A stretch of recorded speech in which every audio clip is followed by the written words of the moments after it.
Ipakakasal ko siya imbes, wika ng bilyonaryo, at namutla ang mukha ng nobya. Sa araw ng kanyang kasal, natuklasan ni Marcos na ang kanyang fiance ay ninanakawan siya mula sa loob ng kanyang imperyo.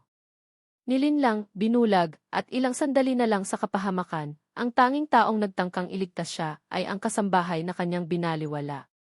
Habang sumasabog ang katotohanan sa gitna ng pasilyo, nagbabago ang kapangyarihan at ang katapatan ay muling sumusulat ng kapalaran.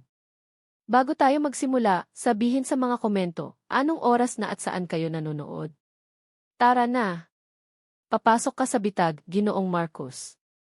Ang paos na tinig ni David, ang kanyang pangunahing pribadong imbestigador, ay umalingaw-ngaw mula sa speakerphone na nakapatong sa mesa ng mansyon. Kapag nilagdaan mo ang mga papeles ng kasal ngayon, bibigyan mo siya ng hindi na mababawi na legal na access sa holding company. Halos hindi natin ito naagapan. Nakatayo si Marcos sa kanyang pribadong silid-aralan, nakatitig sa naka-encrypt na digital file sa monitor.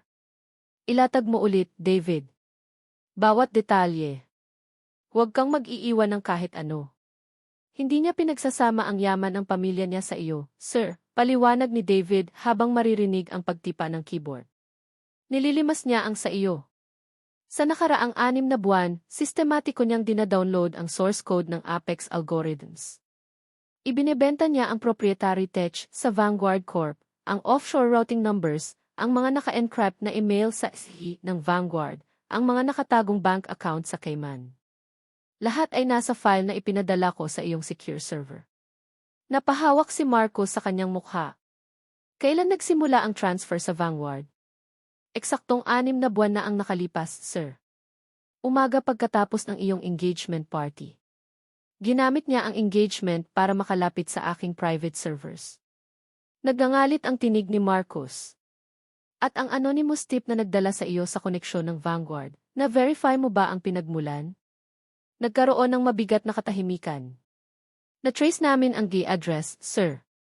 Gumamit siya ng ghost proxy, pero natukoy namin ang pinagmulan.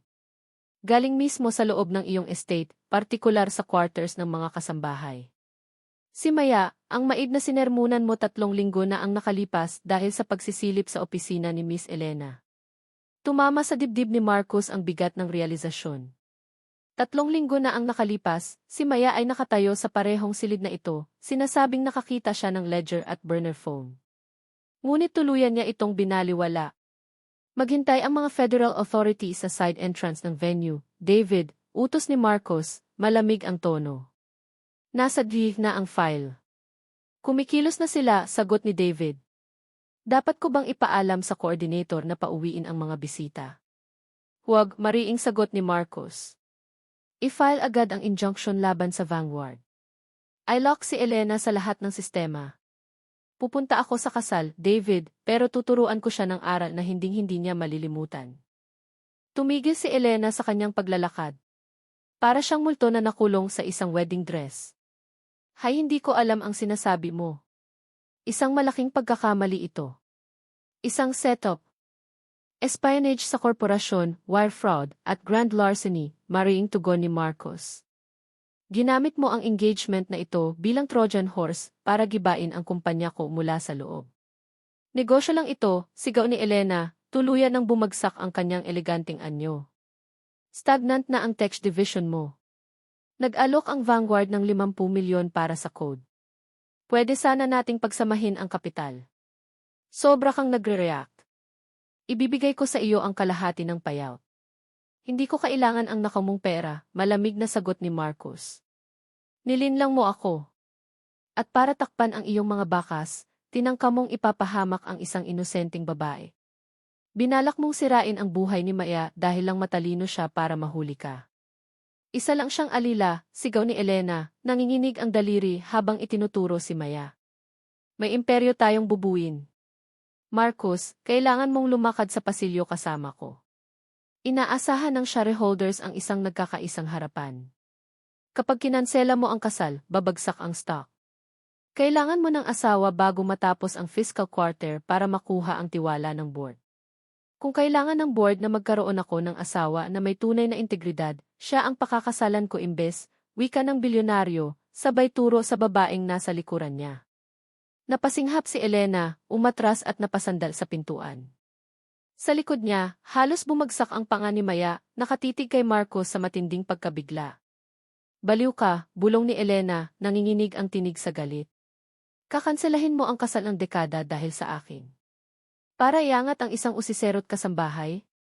Kakanselahin ko ang kasal dahil isa kang kriminal, malamig na sagot ni Marcos. At hindi mo kailangang mag-alala sa press, Elena.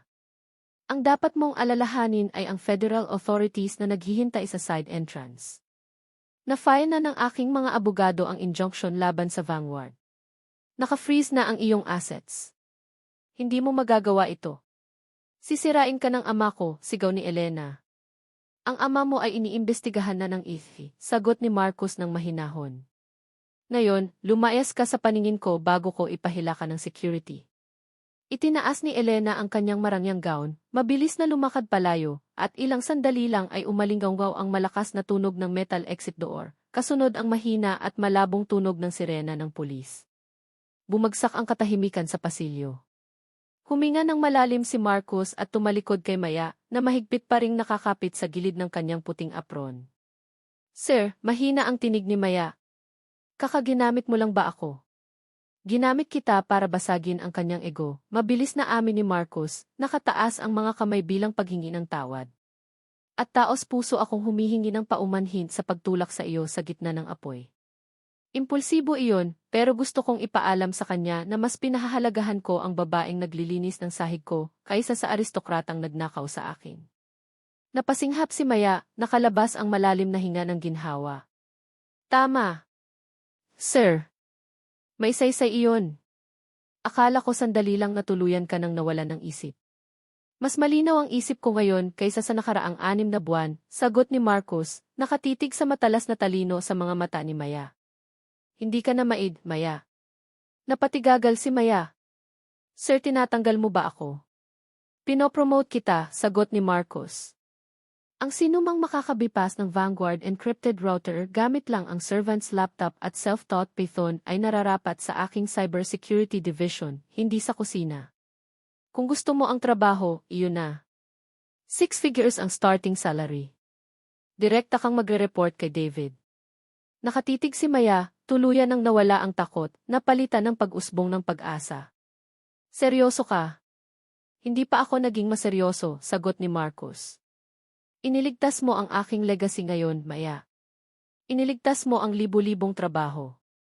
Utang ko sa iyo ang hindi ko marahil kayang ganap na bayaran. Ang trabaho sa cybersecurity ay magandang simula, sagot ni Maya, sabay ngiti na tuluyan ng bumasag sa kanyang profesional na anyo. Tinatanggap ko ang trabaho, sir. Simula pa lang, tugon ni Marcos, lumambot ang kanyang mga mata. Pero kapag tapos na ang pulis kay Elena at ang mga abogado ko sa Vanguard, nais kong anyayahan ang bago kong cybersecurity analyst sa hapunan.